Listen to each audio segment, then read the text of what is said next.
आज के इस वीडियो में विज्ञान का 10वां भाग लेके आ रहे हैं। अगर आप चाहते हैं इस वीडियो का पीडीएफ डाउनलोड करना या फिर इस वीडियो को एक टेस्ट के रूप में लेना तो आपको ये वाला ऐप डाउनलोड करना होगा, जिसका लिंक इस वीडियो के डिस्क्रिप्शन में और पहले कमेंट बॉक्स में मिल जाएगा।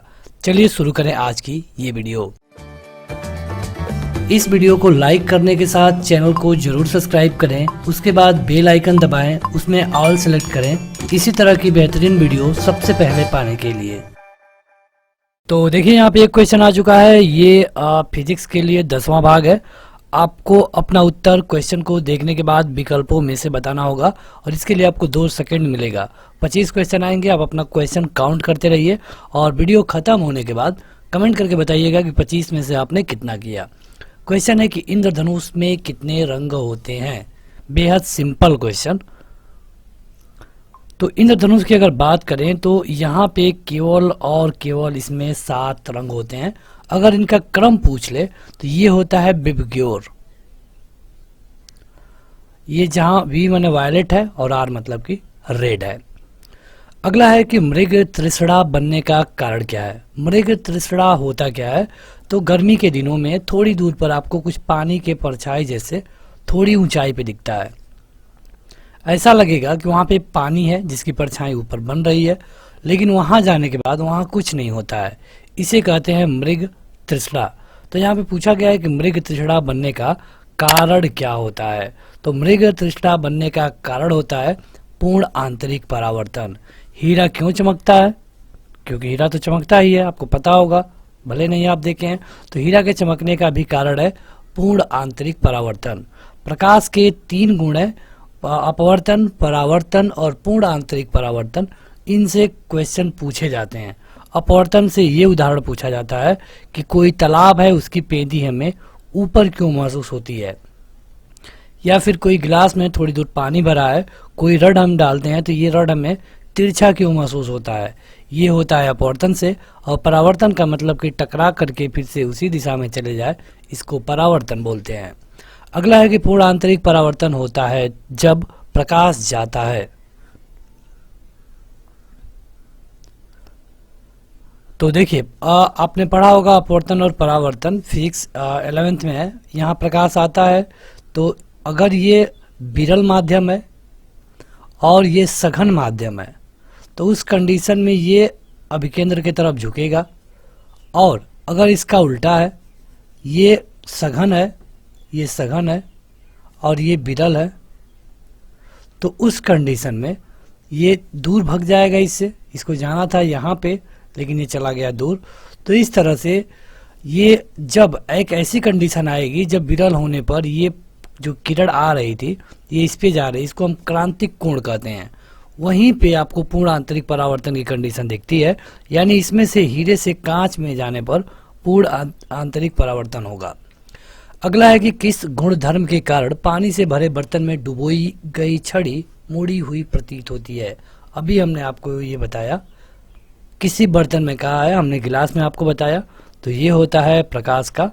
यहाँ जाके देखिए, प्रकाश के अपवर्तन में हमने इसको बताया है। तो ये है इसका प्रकाश का अपवर्तन। अगला है कि सूर्य ग्रहण कब होता है। आसान क्वेश्चन है, बेहद आसान है। सूर्य ग्रहण, चंद्र ग्रहण। तो चंद्र ग्रहण होता है पूर्णिमा के दिन और सूर्य ग्रहण होता है अमावस्या के दिन। यहाँ पे कोई अमावस्या तो लिखा नहीं है, लेकिन इसका मतलब है प्रतिपदा। अगला है कि प्रकाश का वेग सबसे पहले किसने ज्ञात किया था। प्रकाश का अपना वेग है 3 × 10⁸ मीटर पर सेकेंड। तो ये प्रकाश का जो वेग है ये सबसे पहले किसने ज्ञात किया, ये आपको बताना है। तो ये ज्ञात किया गया था रोमर के द्वारा। प्रकाश में ध्रुवण की घटना से यह सिद्ध हो गया कि प्रकाश की तरंगें कैसी होती हैं, क्या गुण रखती हैं। जैसे प्रकाश में पोलराइजेशन की क्रिया होती है और जो प्रकाश का पोलराइजेशन है ये हमें बताता है कि तरंग एवं कण दोनों के समान तरंगें होती हैं। अगला है कि प्रकाश का वेग अधिकतम कहाँ पर होगा। हीरे में, कांच में, पानी में या फिर निर्वात में। अधिकतम तो देखिए हीरा में तो कम होता है, कांच में तो कम होता है, पानी में भी कम होता है, लेकिन निर्वात में सबसे अधिक होता है और यहाँ पे पूछा गया था अधिकतम। अगला है कि माध्यम के तापमान में वृद्धि के साथ प्रकाश की गति पर क्या असर पड़ेगा। जैसे कि अभी ठंडी का मौसम है, मतलब कोहरा नहीं है, केवल ठंडी का मौसम है। यहाँ से यहाँ तक लाइट को जाने में 2 सेकंड लग रहे हैं। अब गर्मी का मौसम आ गया, मौसम गर्म है, तो यहाँ से यहाँ पर जाने में प्रकाश को कितना टाइम लगेगा? क्या 2 से अधिक लगेगा, 2 से कम लगेगा, 2 के बराबर ही लगेगा, या फिर इनमें से कोई नहीं? तो देखिए, गर्मी या फिर ठंडी का मतलब कि टेम्परेचर का प्रकाश की गति पर कोई असर नहीं होता है, यानी कि ये वैसा ही रहेगा। तो अगला क्वेश्चन है कि सूर्य ग्रहण के समय सूर्य का कौन सा भाग दिखाई देता है? क्योंकि सूर्य ग्रहण में जब कभी पूर्ण सूर्य ग्रहण होता है तब तो हमें कुछ टाइम के लिए, कुछ सेकंडों के लिए कुछ नहीं दिखता है, लेकिन बाकी सूर्य ग्रहणों में कुछ न कुछ दिखता है। तो जो दिखता है उसको हम क्या कहते हैं? उसे हम कहते हैं किरीट। प्रकाश तरंग किस प्रकार की तरंग है? जो प्रकाश की तरंग है ये अनुदैर्ध्य है, अनुप्रस्थ है, या फिर दोनों है, या फिर इनमें से कोई नहीं है? तो देखिए, जो प्रकाश की तरंगें होती हैं ये होती हैं अनुप्रस्थ।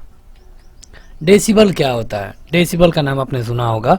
डेसिबल से हम क्या मापते हैं? क्या संगीत के नोट को नापते हैं, ये संगीत के यंत्र को नापते हैं, या फिर ध्वनि के लेवल को नापते हैं? तो डेसिबल मतलब कि डीबी होता है। अब डीबी से आप डाप्सन में मत कंफ्यूज होइएगा, डाप्सन अलग चीज़ है। डाप्सन में हम नापते हैं ओजोन परत की मोटाई, ओजोन परत की मोटाई को हम डाप्सन में मापते हैं। लेकिन अगर डेसिबल की बात करें तो ये ध्वनि का स्तर मापा जाता है। अगला है कि सोनार अधिकतम प्रयोग में लाया जाता है कहाँ पर? सोनार के बारे में आपने सुना होगा, समुद्रों में प्रयोग में लाया जाता है इसका। तो यहाँ से अगर आपने समुद्र जान लिया तो आपका सही उत्तर होगा नौ संचालकों के द्वारा। सोनार का काम क्या है कि समुद्र की गहराई में कोई भी चीज़ कहीं पर पड़ी हुई है या फिर कहीं पर भी, तो सोनार से हम आसानी से पता लगा लेते हैं। सोनार वहाँ पे तरंगे भेजता है और तरंगे थोड़ी देर के बाद टकरा करके वापस आती है और यंत्र से हमें पता चल जाता है कि कोई भी वस्तु कितनी दूर है और कितनी बड़ी है। अगला है अशुद्धियों के कारण द्रव के क्वथनांक पे क्या असर पड़ेगा? क्वथनांक मतलब कि बॉइलिंग पॉइंट। तो अगर द्रव में अशुद्धि है तब कितने टेम्परेचर पे वो गर्म होगा, अशुद्धि नहीं है तब कितने टेम्परेचर पे वो गर्म होगा। देखिए, अगर उसमें अशुद्धि नहीं है तो वो जल्दी गर्म हो जाता है, लेकिन अगर अशुद्धि उसमें डाल देंगे तो वो लेट से गर्म होगा, यानी कि बढ़ जाएगा। अगला है कि कमरे को ठंडा किया जाता है किसके द्वारा? कैसे ठंडा कर सकते हैं आप कमरे को? रसोई गैस से, ठोस को पिघलाने से, संपीड़ित गैस को छोड़ने से, या फिर पानी के बहने से। तो कमरे में पानी के बहने का कोई मतलब ही नहीं है। संपीड़ित गैस के छोड़ने से ठंडा होता है, ठोस को पिघलाने से भी नहीं होता है, और रसोई गैस से ठंडा नहीं गर्म होता है, यानी कि आपका सी वाला ऑप्शन सही होगा। ऊष्मागतिकी का प्रथम नियम किस अवधारणा की पुष्टि करता है? ऊष्मागतिकी के पहले नियम में क्या पढ़ाया जाता है? ऊष्मागतिकी के पहले नियम में ये बताया गया है कि ना तो हम ऊर्जा को पैदा कर सकते हैं, ना तो उसका हम विनाश कर सकते हैं। ये है ऊष्मागतिकी का पहला नियम, और इस हिसाब से ऊर्जा संरक्षण की हम बात कर रहे हैं, यानी कि आपका ऑप्शन नंबर ए सही होगा। अगला है कि हीरा चमकदार दिखाई देता है क्यों?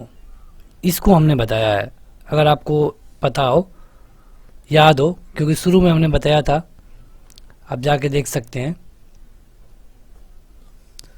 हीरा क्यों चमकता है? तो ये चमकता है पूर्ण आंतरिक परावर्तन के कारण। वही उत्तर यहाँ पर भी आपका होगा, और इसका सही उत्तर होगा सामूहिक पूर्ण आंतरिक परावर्तन के कारण। अगला है कि निम्न में से कौन सा धातु चुंबक द्वारा आकर्षित नहीं होता है? मतलब किस पर चुंबक काम नहीं करेगा? लोहा पे तो करता है, कोबाल्ट पर भी करता है, और निकिल पर भी करता है, लेकिन बिस्मथ पर चुंबक काम नहीं करता है। तो अगला क्वेश्चन है कि चुंबकीय फ्लक्स का मात्रक क्या होता है? वेबर, टेस्ला, गॉस, या फिर इनमें से कोई नहीं? चुंबकीय फ्लक्स की बात की गई है तो इसका जो मात्रक होता है ये होता है वेबर। अगला है कि प्रत्यावर्ती धारा को दिष्ट धारा में बदला जा सकता है, मतलब कि एसी को डीसी में किसके द्वारा बदला जाता है? देखिए, अगर आप बात करें प्रत्यावर्ती धारा को और दिष्ट धारा में, तो ये बदला जा सकता है केवल दिष्टकारी के द्वारा। अगला है कि गैस इंजन की खोज किसने की थी? गैस इंजन की खोज किसने की थी? ये किया गया था डैमलर के द्वारा। अगला है कि परमाणु बम का विकास किसने किया था? इनमें से आपको बताना है, विकास की बात की गई है। यह है जे रॉबर्ट ओपेनहीमर। जे रॉबर्ट ओपेनहीमर। प्रक्षेपात्र का विकास किसने किया था? प्रक्षेपात्र, क्या ये वान ब्राउन है, या फिर रॉबर्ट ओपेनहीमर है, या फिर एडवर्ड टेलर है, या फिर सैमुअल कोहेन? ये किया गया था एडवर्ड टेलर के द्वारा। अगला है कि हाइड्रोजन बम का विकास किसने किया, मतलब हाइड्रोजन बम को किसने बनाया? देखिए, हाइड्रोजन बम, परमाणु बम, इनसे कई क्वेश्चन पूछे जाते हैं कई तरह से। हाइड्रोजन बम नाभिकीय संलयन पे काम करता है और इसको बनाया गया था एडवर्ड टेलर के द्वारा। लेजर का आविष्कार किसने किया था? लेजर का, क्या सेमूर, सर फ्रैंक हिटलन, या फिर टी.एच. मेनन? ये किया गया था टी.एच. मेनन के द्वारा। कृष्ण छिद्र सिद्धांत को किसने दिया, मतलब ब्लैक होल थियरी को? ब्लैक होल थियरी को किसने दिया था? वह एक भारतीय थे, तो इनका नाम है एस चंद्रशेखर। एस चंद्रशेखर। तो बस आज की इस वीडियो में इतना ही। इस वीडियो को लाइक करने के साथ इस ऐप को जरूर डाउनलोड करें, जिसका लिंक इस वीडियो के डिस्क्रिप्शन में और पहले कमेंट बॉक्स में मिल जाएगा। आज की इस वीडियो में इतना ही। Thank you.